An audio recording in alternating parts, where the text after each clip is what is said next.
हमने भारत की जलवायु को प्रभावित करने वाले कारक के बारे में जाना। अब हम जानेंगे भारत की ऋतुओं के बारे में। भारत की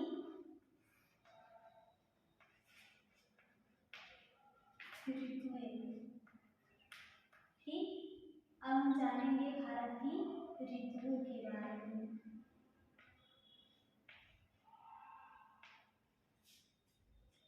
तो भारत की जो ऋतुएं हैं वो 4 प्रकार की हैं। भारत की ऋतुएं 4 प्रकार की हैं। शीत ऋतु,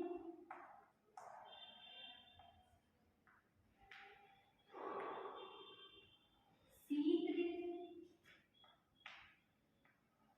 ग्रीष्म ऋतु,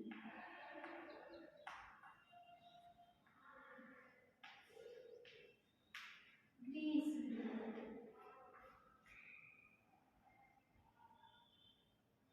शीत ऋतु, शीत ऋतु, ग्रीष्म ऋतु, वर्षा ऋतु।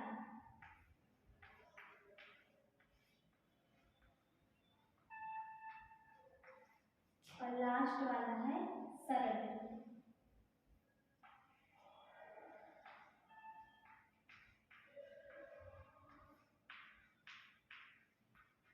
शरद ऋतु सबसे पहले हम पढ़ेंगे शीत ऋतु। क्या पढ़ेंगे? शीत ऋतु।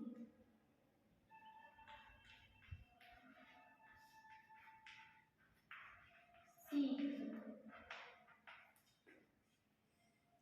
यह ऋतु भारत में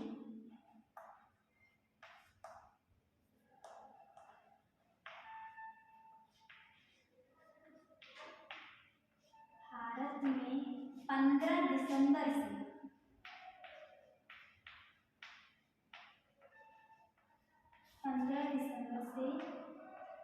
15 मार्च तक रहता है।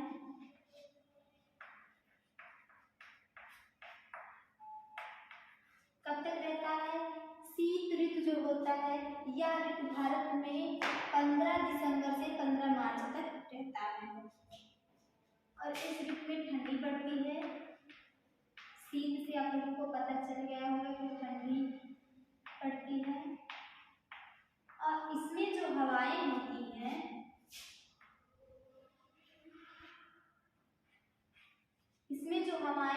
हैं वो स्थल से समुद्र की तरफ चलती है। समुद्र से स्थल से समुद्र की तरफ चलती है। जबकि ग्रीष्म ऋतु में हवाएं समुद्र से स्थल की तरफ चलती हैं और शीत ऋतु में स्थल से समुद्र की तरफ चलती हैं। ठीक। यह ऋतु गेहूं की फसल के लिए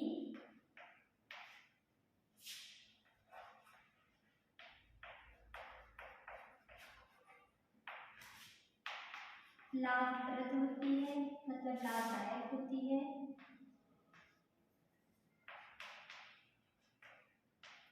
लाभदायक होती है किस फसल के लिए? गेहूं की फसल के लिए लाभदायक होती है। उत्तरी भारत में बहुत ज्यादा ठंड पड़ती है। उत्तरी भारत में ठंड बहुत ज्यादा पड़ती है।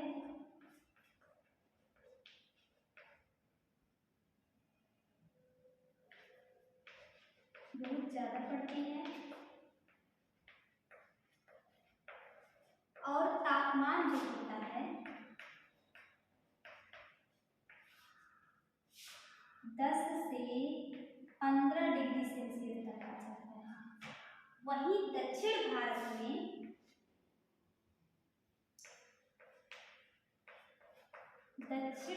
में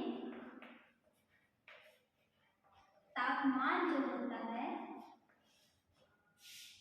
वो 20 से 25 डिग्री सेल्सियस रहता है। ऐसा क्यों? उत्तरी भारत में 10 से 15 डिग्री सेल्सियस तापमान रहता है, जबकि उत्तरी भारत में, दक्षिणी भारत में 20 से 25 डिग्री तापमान रहता है। ऐसा क्यों? मैंने पहले ही बता दिया कि जैसे जैसे समुद्र से दूरी बढ़ेगी तापमान में अंतर मिलेगा, और जो समुद्र से जैसे जैसे दूरी घटेगी जलवायु समकारी होती जाएगी, न ज्यादा ठंडी पड़ेगी न ज्यादा गर्मी पड़ेगी, मतलब समकारी जलवायु पाई जाएगी। यही कारण है कि दक्षिण भारत में 20 से 25 डिग्री तापमान रहता है ठंडी के मौसम में, शीत ऋतु में भी, और जबकि उत्तरी भारत में 10 से 15 डिग्री सेल्सियस रहता है। ठीक, समझ में आ गया? यह ऋतु जो होती है, शीत ऋतु जो होती है, ये गेहूं की फसल के लिए बेहद लाभदायक होती है। ठीक, गेहूं की फसल के लिए लाभदायक होती है, और ये इसका जो समय होता है 15 दिसंबर से 15 मार्च तक माना जाता है। 15 दिसंबर से 15 मार्च तक माना जाता है। ये हमारा शीत ऋतु हो गया। ठीक, जो कि शीत ऋतु में जो उत्तरी भारत का तापमान 10 डिग्री से 15 डिग्री सेल्सियस तक रहता है, और दक्षिणी भारत में 20 डिग्री से 25 डिग्री सेल्सियस रहता है। समझ में आ गया? अब हम पढ़ेंगे, अब हम जानेंगे ग्रीष्म ऋतु के बारे में। किसके बारे में? ग्रीष्म ऋतु के बारे में। शीत ऋतु, अब हम जानेंगे ग्रीष्म ऋतु। ग्रीष्म ऋतु,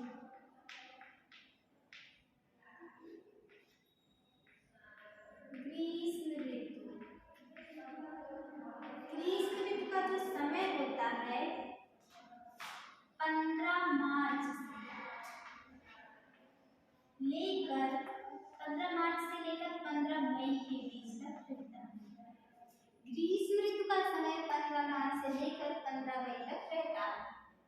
इस समय जो सूर्य की किरणें हैं, इस समय सूर्य की किरणें भूमध्य रेखा पर सीधी पड़ती हैं, भूमध्य रेखा पर सीधी पड़ती हैं। ठीक, वहीं हम तापमान की बात करें तो इसका जो तापमान रहता है 45 डिग्री सेल्सियस रहता है, और मई के महीने में 48 डिग्री सेल्सियस तक बढ़ जाता है।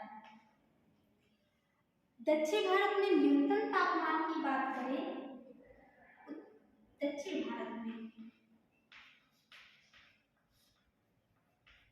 भारत का न्यूनतम ताप 27 डिग्री सेल्सियस, जबकि उत्तरी भारत का तापमान 21 डिग्री सेल्सियस रहता है।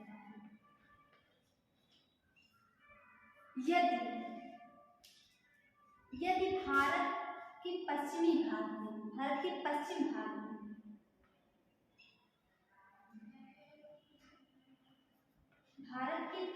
भाग में तापमान बढ़ने पर वायुदाब घट जाता है, जिससे निम्न वायुदाब क्षेत्र यहाँ पर क्रिएट होता है, निम्न वायुदाब क्षेत्र बनता है, और इससे वायु का परिसंचरण होता है, जिसे स्थानीय भाषा में लू बोला जाता है। लू के कारण ही ओले वाली वर्षा होती है, मतलब बर्फ के साथ वर्षा होती है, जिसके कारण गर्मी में राहत मिलती है। इस वर्षा के कारण गर्मी में राहत मिलती है, क्योंकि ये जो वर्षा है गरज चमक के साथ वर्षा होती है, और इसमें बर्फ की मात्रा भी पाई जाती है।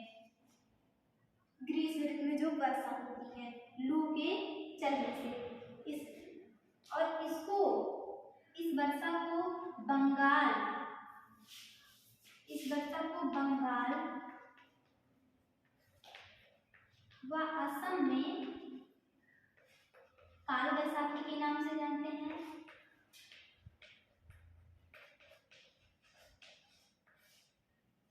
केरल में आम वृष्टि नाम से जानते हैं। आम वृष्टि वर्षा के नाम से जानते हैं।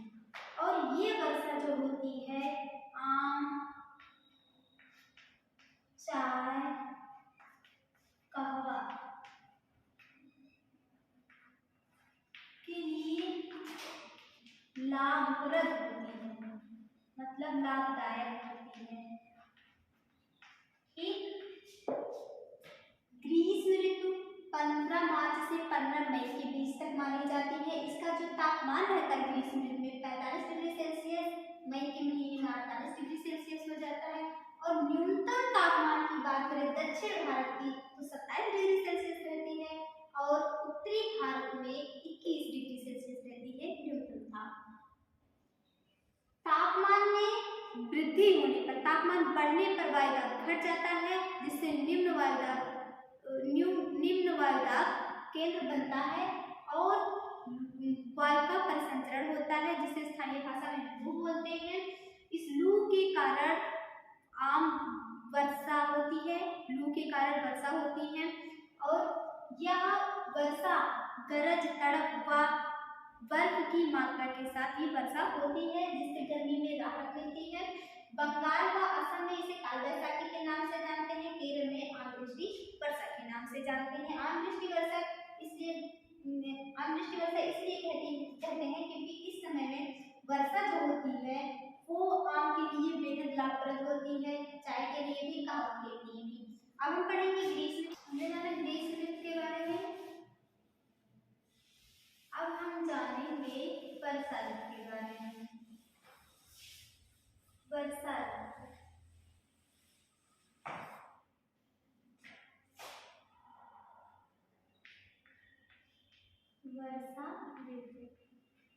ठीक, वर्षा ऋतु 15 मई से 15 सितंबर के बीच में मानी जाती है। वर्षा ऋतु 15 मई से 15 सितंबर के बीच मानी जाती है। इस समय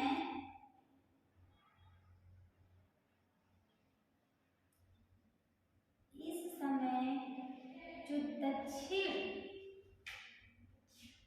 पूर्वी जेट हवाएं होती हैं, जो दक्षिण पूर्वी जेट हवाएं होती हैं वो भूमध्य रेखा को पार करके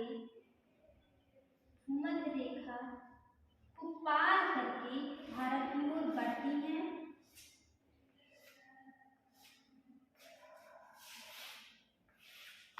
दक्षिण पूर्वी हवाएं भूमध्य रेखा को पार करके भारत की ओर बढ़ती हैं और जो थार के मरुस्थल का तापमान रहता है वो 40 डिग्री सेल्सियस रहता है उस टाइम वर्षा ऋतु के समय में, जिससे यहाँ की जो हवाएं रहती हैं गर्म होकर ऊपर उठने लगती हैं और यहाँ की जो हवाएं हैं वो इसका स्थान लेने के लिए बहने लगती हैं और समुद्र से जाने के कारण ये आर्द्रता युक्त होती हैं और भारत में वर्षा कराती हैं। यही कारण है भारत में वर्षा कि तापमान बढ़ता है, वायु गर्म होकर ऊपर उठती है और जिससे आसपास के क्षेत्र की हवाएं उसका स्थान लेने के लिए बहने लगती हैं। समुद्र से बहने के कारण ये आर्द्रता युक्त होती है और भारत में वर्षा कराती है। ये वर्षा ऋतु है। अब हम पढ़ेंगे शरद ऋतु। शरद ऋतु, वर्षा ऋतु हो गया, हम पढ़ेंगे शरद ऋतु। शरद ऋतु सितंबर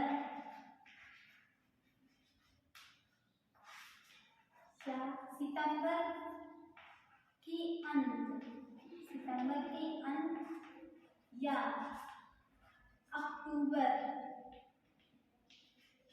सितंबर के अंत या अक्टूबर में सूर्य की किरणें कर्क रेखा से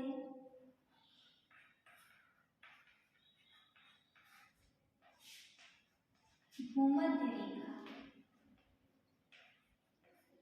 रेखा की ओर बढ़ने लगती हैं।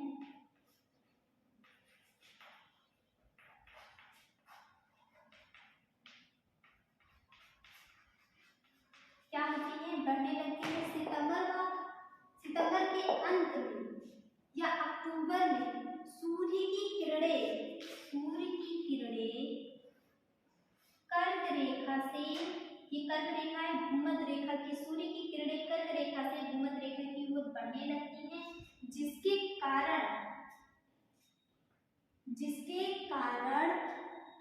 वायुदाब केंद्र बदल जाता है, जिसके कारण वायुदाब केंद्र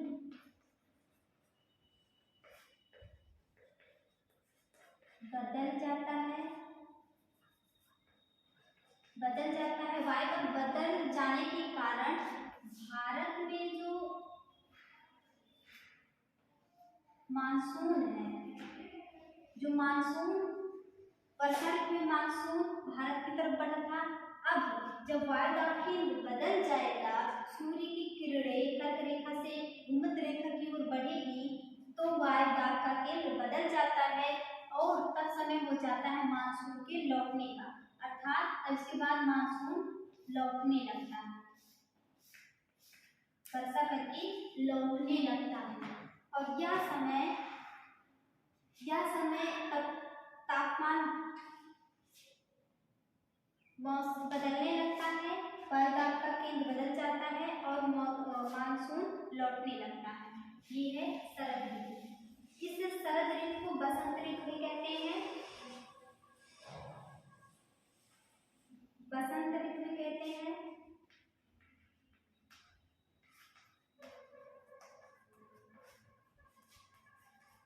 बसंत ऋतु भी कहते हैं। इस समय मौसम सुहावना होता है,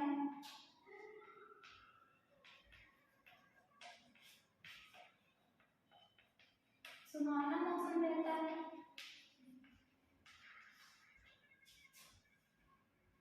मानसून लौटने के कारण प्रतिचक्रवात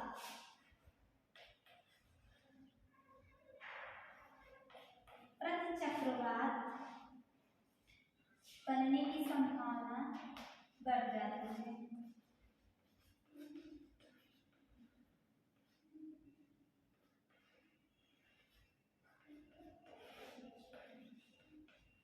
बढ़ने की संभावना बढ़ जाती है।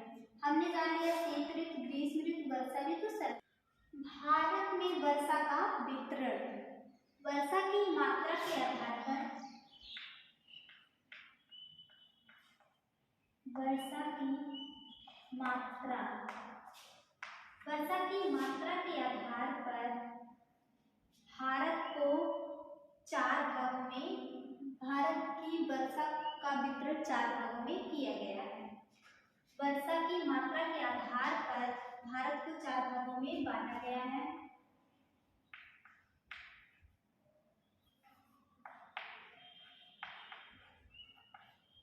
अधिक वर्षा वाले क्षेत्र,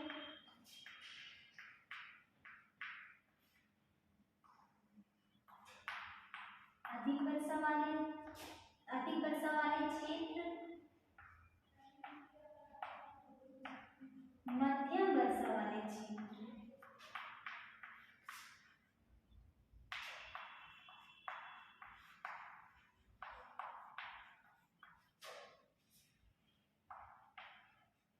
न्यूनतम वर्षा वाले क्षेत्र,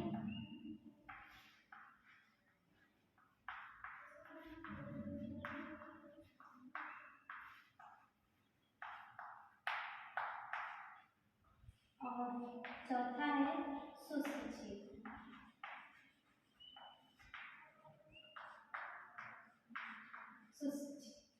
ठीक, सबसे पहले हम जान लेते हैं अधिक वर्षा वाले क्षेत्र।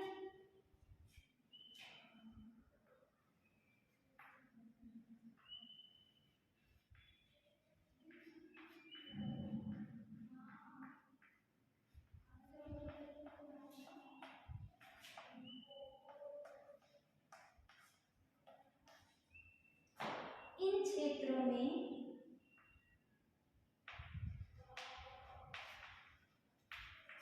क्षेत्रों में 200 सेमी से अधिक की वर्षा, 200 सेमी से अधिक वर्षा होती है।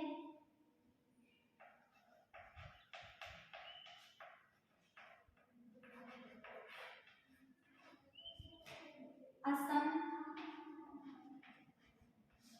मेघालय, अरुणाचल प्रदेश,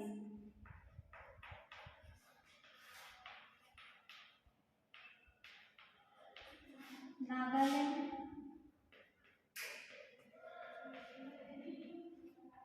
मणिपुर, पश्चिम बंगाल,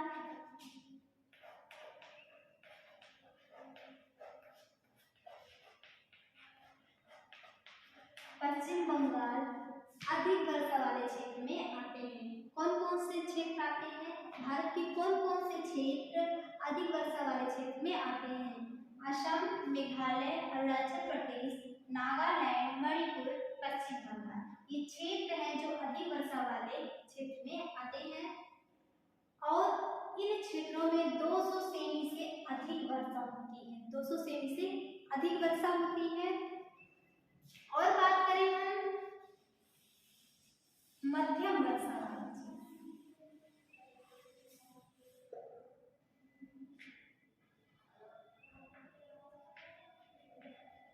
मध्यम वर्षा वाले क्षेत्र के बारे में, तो यहाँ पे जो वर्षा की मात्रा है, वर्षा की मात्रा 100 से 200 सेमी, 100 से 200 सेमी। मध्यम वर्षा वाले क्षेत्र में वर्षा की मात्रा 100 से 200 सेमी है, 100 से 200 सेमी है। इस क्षेत्र में उड़ीसा, बिहार, मध्य प्रदेश,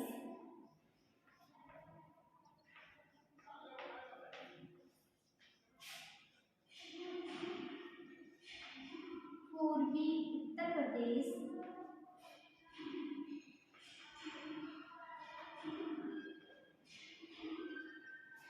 बंगाल का दक्षिणी भाग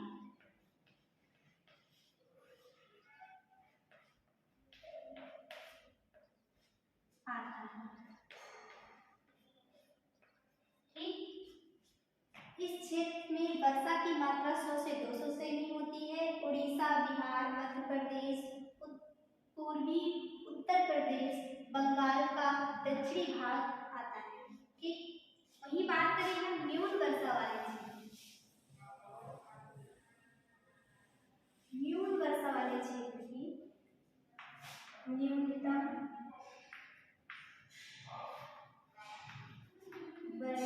हमने जाना अधिक वर्षा वाले क्षेत्र, मध्यम वर्षा वाले क्षेत्र। अब हम जानेंगे न्यूनतम वर्षा वाले क्षेत्र। न्यूनतम वर्षा वाले क्षेत्र में 500 से 100 सेमी, 500 से 100 सेमी की वर्षा होती है। कितनी वर्षा होती है? 500 से 100 सेमी वर्षा। और इस क्षेत्र में हरियाणा, पंजाब,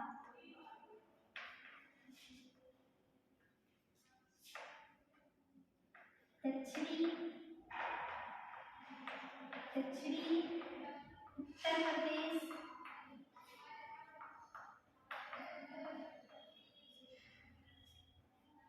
पूर्वी गुजरात,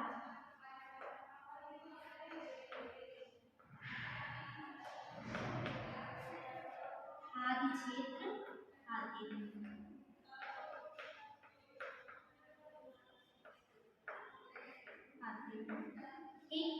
वही बात करें हम शुष्क क्षेत्र की, यदि हम बात करें शुष्क क्षेत्र की, शुष्क क्षेत्र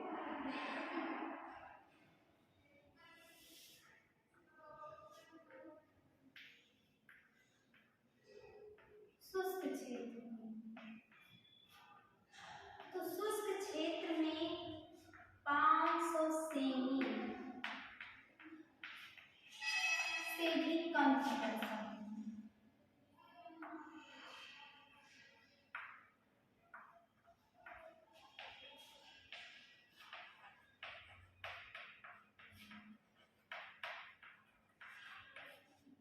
शुष्क क्षेत्र में सेमी से भी कम की वर्षा होती है, जैसे राजस्थान, जैसलमेर।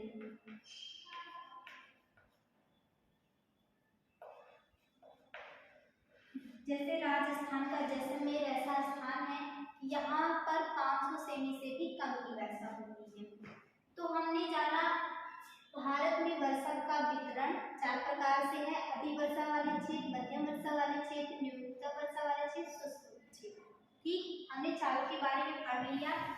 अब हम जानेंगे भारत में जो वर्षा होती है इसकी विशेषता क्या है, इसकी विशेषता क्या है। हमने जाना भारत में वर्षा के वितरण के बारे में। अब हम जानेंगे भारत में वर्षा की विशेषता, क्या क्या विशेषताएं होती है भारत में जो वर्षा होती है। तो भारत की वर्षा का जो वितरण है बहुत ही असमान है, कहीं कहीं पर अधिक वर्षा होती है, कहीं कहीं पर कम वर्षा होती है। जैसे मेघालय के मानसिंराम के निकट चेरापूंजी के निकट मानसिंराम में बहुत अधिक वर्षा होती है, जबकि राजस्थान में बहुत कम वर्षा होती है। मानसिंराम में 1080 सेमी से अधिक की वर्षा होती है, जबकि राजस्थान में 10 सेमी की वर्षा होती है। भारत में वर्षा का जो समय है अनिश्चित और अनियमित है। भारत में दक्षिण से उत्तर तथा पूर्व से पश्चिम की तरफ बढ़ने पर वर्षा की मात्रा घटती जाती है। हमारे जीवन में वर्षा का बेहद महत्वपूर्ण है, क्योंकि ये फसल के लिए बहुत ही उपयोगी होती है। भारत की जो कृषि है उसे मानसून का जुआ कहा जाता है। तो इस प्रकार से हमने भारत की जलवायु के बारे में जाना, भारत की जलवायु को प्रभावित करने वाले कारक के बारे में जाना, वर्षा के बारे में जाना, वर्षा के वितरण के बारे में जाना और वर्षा की विशेषताओं के बारे में भी जाना। आई होप आप लोगों को वीडियो अच्छा लगा होगा। लाइक, सब्सक्राइब, शेयर करना ना भूलें। जय हिंद।